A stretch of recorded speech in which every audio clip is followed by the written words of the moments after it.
کرام اور امام کا انتظار ہو رہا ہے۔ گئے اور امام الانبیاء جا کر کے مصلی پہ کھڑے ہوئے، 2 رکعت نماز آپ نے پڑھائی اور تمام انبیاء کرام نے آپ کو مرحبا اور مبارکبادیاں پیش کی۔ یہ اللہ سے ہم کلامی کا سفر آپ کو مبارک ہو۔ حضرت موسیٰ علیہ السلام، حضرت ابراہیم علیہ السلام، حضرت عیسیٰ علیہ السلام، تمام انبیاء کرام مرحبا کہہ کر کے آپ کو رخصت کیا۔ وہاں سے آپ براق پہ سوار ہو کر چلتے ہیں اوپر کو، پہلا آسمان، حضرت آدم علیہ السلام ملاقات ہوئی، آدم علیہ السلام پہلے آسمان پہ تو مبارکباد پیش کی، اور دوسرے پہ حضرت ابراہیم علیہ السلام، موسیٰ علیہ السلام، اسی طریقے سے ہر آسمان پر ایک پیغمبر ملتے، اور دعا کے لیے کہ آپ جا رہے ہو تو ہمارے لیے بھی اللہ تبارک و تعالیٰ سے دعا کریں۔ ایک منزل ایسی آئی 7ویں آسمان پر جسے سدرۃ المنتہا کہتے ہیں، سدرۃ المنتہا پر جا کر کے حضرت جبریل امی رک گئے، براق بھی رک گیا اور حضرت جبریل امی بھی رک گئے کہ سرکار اب اس سے آگے ایک تل بھر بھی آگے نہیں بڑھ سکتا، تل بھر بھی اچھا آگے نہیں بڑھ سکتا، اگر بڑھا تو تجلی رب سے پر جل جائیں گے، اب اس سے آگے کو آپ ہی کی مجال ہے، یعنی آپ ہی کی کا مرتبہ ہے، آگے جانے کا ہماری مجال نہیں ہے۔ ایک رفرف آیا ہرا بستر، جسے سورہ رحمان میں متقین علی رفرفین خضر وعبقری حسان، کہ وہ رفرف پر ہرے بستر پر، خضر کہتے ہیں ہرے بستر کو، ہرے بستر پر جلوہ فرما ہو، تو وہ ہرے بستر پر بیٹھ کر سرکار اور چالو۔ اس وقت حضرت جبریل امی سے کہا سرکار نے، جبریل آج میں اس جگہ جاتا ہوں جہاں آپ بھی نہیں جا سکتے، اگر کوئی حاجت ہو تو بیان کرو، آج بتاؤ۔ حضرت ابراہیم علیہ السلام کو جب آگ میں ڈالا جا رہا تھا، منجنیق میں بیٹھے تھے، اس وقت یہ کہا تھا حضرت جبریل امی نے حضرت ابراہیم علیہ السلام سے کہ اے اللہ کے خلیل، اگر کوئی حاجت ہو، ضرورت ہو تو مجھ سے بیان کرو، میں اسے پورا کر دوں گا اور اپنے پر کے اشارے سے اسحاق کو پلٹ دوں گا۔ تو انہی کی اولاد میں سے سرکار ارشاد فرما رہے ہیں کہ میرے دادا سے کہا تھا، آج میں آپ سے کہتا ہوں اگر کوئی حاجت ہو تو بیان کرو، کوئی ضرورت ہو تو بیان کرو۔ تو حضرت جبریل امی دیکھیے محبت کا عالم دیکھیے، حضرت جبریل امی کہتے ہیں کہ اللہ کے محبوب، ہاں ایک تمنا دل میں ہے، اور وہ یہ کہ اللہ تبارک و تعالیٰ مجھے اس وقت اپنے پروں کو بچھانے کا حکم دے دے، اجازت دے دے، پل صراط سے جب آپ کی امت گزر رہی ہو۔ پل صراط سے، پل صراط کیا ہے؟ جہنم کے اوپر کو پل ہے، جہنم کے اوپر، وہ اسے ایسے مان لو جہنم کو جیسے ایک بڑا سا کنواں ہوتا ہے، بڑا سا کنواں ہوتا ہے، اس کے اوپر کو کوئی پل بنا ہوا ہو تو اسے پل صراط کہتے ہیں۔ صراط کا مطلب سیدھا، سیدھا پل، تو وہ تنگ پل ہے اور اس پہ کو سب کو گزرنا، وَإِن مِّنكُمْ إِلَّا وَارِدُهَا كَانَ عَلَىٰ رَبِّكَ حَتْمًا مَقْضِيًّا، کہ ہر کسی کو اس سے گزرنا ضرور ہے، بچ نہیں سکتا۔ 16ویں سپارے میں ذکر ہے اس کا کہ اس پہ کو ضرور اترنا ہے۔ تو اس تلوار سے تیز اور بال سے زیادہ باریک پل صراط پہ سے جب اللہ تبارک و تعالیٰ آپ کی امت کو گزارے تو مجھے حکم فرما دے کہ جبریل تم ان کے پیروں کے نیچے اپنے پروں کو بچھا دو۔ یہ تمنا ہے۔ حضرت جبریل امی کون ہے جانتے ہو؟ تمام ملائکہ کے نبی ہیں، رسول ہیں، رسول ہیں، رسول الملائکہ ہیں۔ وہ کتنا بڑا مرتبہ کہ تمام فرشتوں کے جتنے بھی فرشتے ہیں، تمام فرشتوں کے رسول ہیں۔ جیسے سرکار کا مرتبہ ہے تمام نبیوں سے اعلیٰ، ایسے ہی تمام فرشتوں میں حضرت جبریل امی کا مرتبہ اعلیٰ ہے۔ تو یہ اعلیٰ مرتبے والے حضرت جبریل امی رسول الملائکہ کہہ رہے ہیں ہم گنہگار امت کی پیروں تلے اپنے پیروں کو بچھانے کے لیے، محبت میں، عشق رسول میں سرکار اعلیٰ حضرت یوں عرض کرتے ہیں پل سے گزارو راہ گزر کو خبر نہ ہو۔ اے اللہ کے رسول، ہم آپ کی محبت میں رب سلم علیہ کہتے ہوئے، یعنی آپ پر درود و سلام پڑھتے ہوئے یوں گزر جائیں بے خودی کے عالم میں کہ پل سے گزارو راہ گزر کو خبر نہ ہو، جبریل پر بچھائیں تو پر کو خبر نہ ہو، جبریل پر بچھائیں تو پر کو خبر نہ ہو۔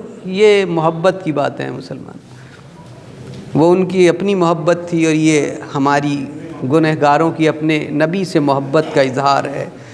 گئے اللہ تبارک و تعالیٰ 70,000 پردوں میں سے ادنو منی، آؤ محبوب آؤ۔ جب کلیم کی باری تھی کوہ طور پر جب جلوہ دکھایا، تو پھر اس وقت جب کلیم کہتے تھے کہ رب ارنی، اے رب تو مجھے اپنا جلوہ دکھا دے، تو ارشاد ہوتا تھا لن ترانی، ہرگز تم میرا جلوہ نہیں دیکھ سکتے۔ مگر جب محبوب کی باری آئی تو ادنو منی، آؤ میری طرف آؤ، آؤ میری طرف آؤ۔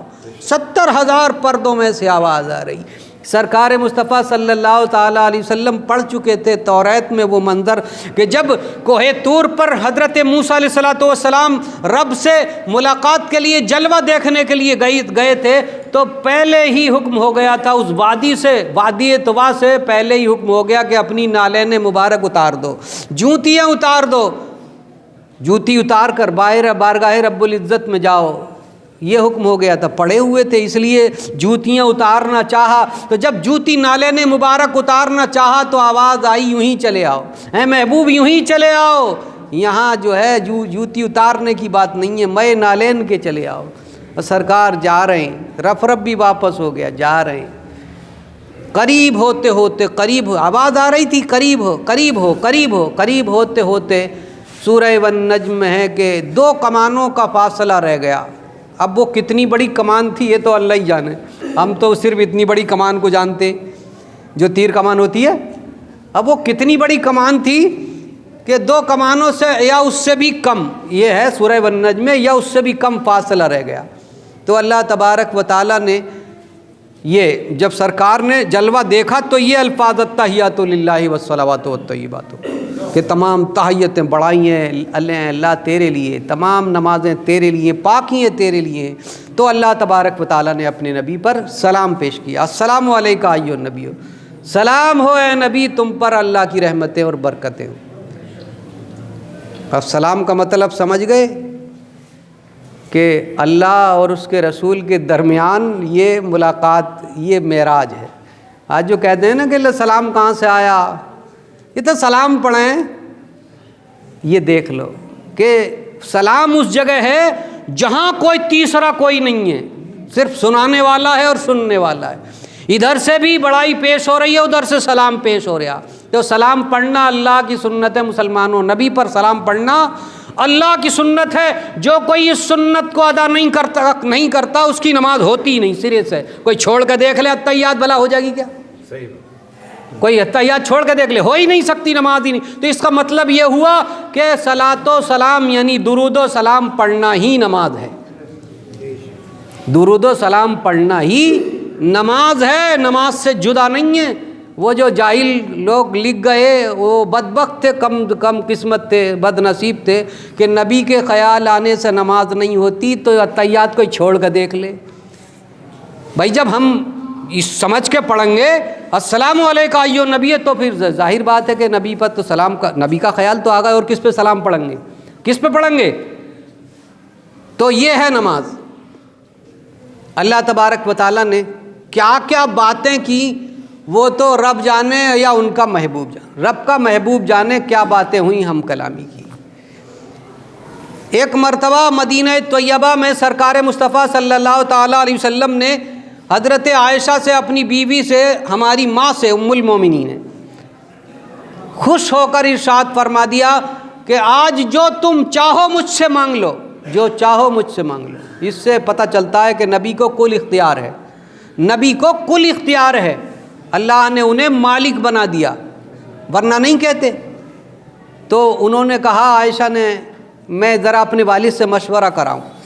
وہ گئیں حضرت ابوبکر صدیق سے مشورہ کرنے کے لیے۔ والد محترم آج نبی بڑے خوش ہیں، آقا خوش ہیں، اور یہ فرمایا جو چاہو آج مانگ لو۔ تو بتاؤ میں ان سے کیا مانگوں؟ تو حضرت صدیق اکبر بھی یار غار تھے اور ساتھ رہنے والے تھے، کہنے لگے اے عائشہ اگر آج معاملہ خوشی کا ہے تو پھر ایک بات پوچھ لو، اور یہ کہ جب نبی معراج میں ہم کلامی ہوئی تھی اللہ تبارک و تعالیٰ سے تو راز و نیاز کی کیا باتیں ہوئی تھی ان میں سے ایک بات بتا دو۔ راز و نیاز کی کیا باتیں ہوئی تھی ان میں سے ایک بات بتا دو۔ گئیں اور جا کر کے عرض کرنے لگیں سرکار میرے والد نے یہ مشورہ دیا ہے کہ وہ جو معراج میں ہم کلامی ہوئی تھی راز و نیاز کی باتیں ہوئی تھی ان میں سے ایک بات بتا دو، بس صرف ایک بات۔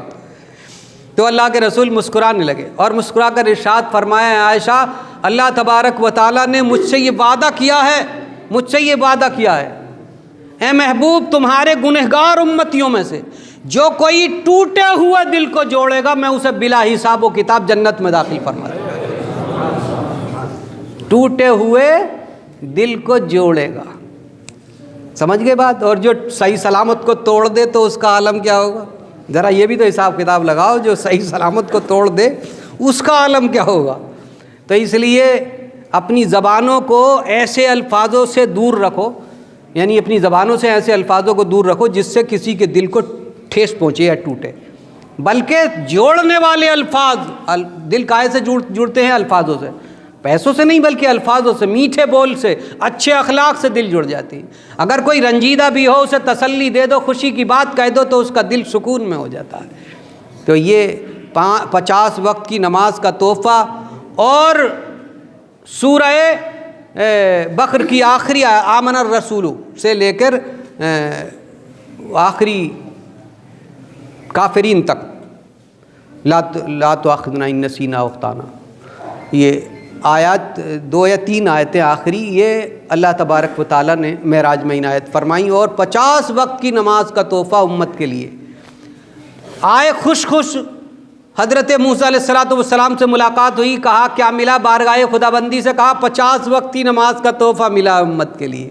کہا واپس جاؤ، میری امت سے 2 وقت کی نہ پڑی گئی، آپ کی کیسے 50 وقت کی پڑے گی؟ گئے واپس، 5 کم ہو گئیں، پھر آئے، پھر کہا اور کم کراؤ، پھر گئے، پھر آئے، پھر گئے، پھر اس طریقے سے 9 مرتبہ آئے گئے، 5 رہ گئیں، کہا اور جا کے کم کراؤ، جا کر کے حضرت موسیٰ علیہ السلام۔ تو سرکار نے ارشاد فرمایا مجھے جاتے ہوئے کم کراتے ہوئے شرم آتی ہے۔ جب یہ کہا فوراً ہی وحی نازل ہو گئی اور اللہ کا ارشاد ہوا اے محبوب ہماری باتیں بدلتی نہیں ہیں، یہ تمہاری محبت، تمہاری کہنے کا مطلب ہے جو ہم نے 50 سے 5 کر دیں مگر ہمارے نزدیک 50 ہی ہیں۔ 5 پڑھے گی تمہاری امت، 50 کا ثواب ہم عنایت فرمائیں۔ تو آپ 5 وقت کی نماز پڑھو، 50 وقت کی نماز کا ثواب ملے۔ مسلمانوں یہ معراج ہے، تو اس رات میں کثرت سے ہم جو ہے نفل پڑھیں اور صبح کو روزہ رکھیں 27ویں کا، جسے ہزاری روزہ کہتے ہیں۔ کئی دن پہلے بھی میں نے کہا تھا ہزاری روزہ رکھیں، 1000 روزوں کے برابر، نفلی روزوں کے برابر ثواب ملتا ہے۔ اللہ تبارک و تعالی ہم سب کو اس رات کی برکتوں سے اور روزوں کے برکتوں سے فیضیاب فرمائے، آمین۔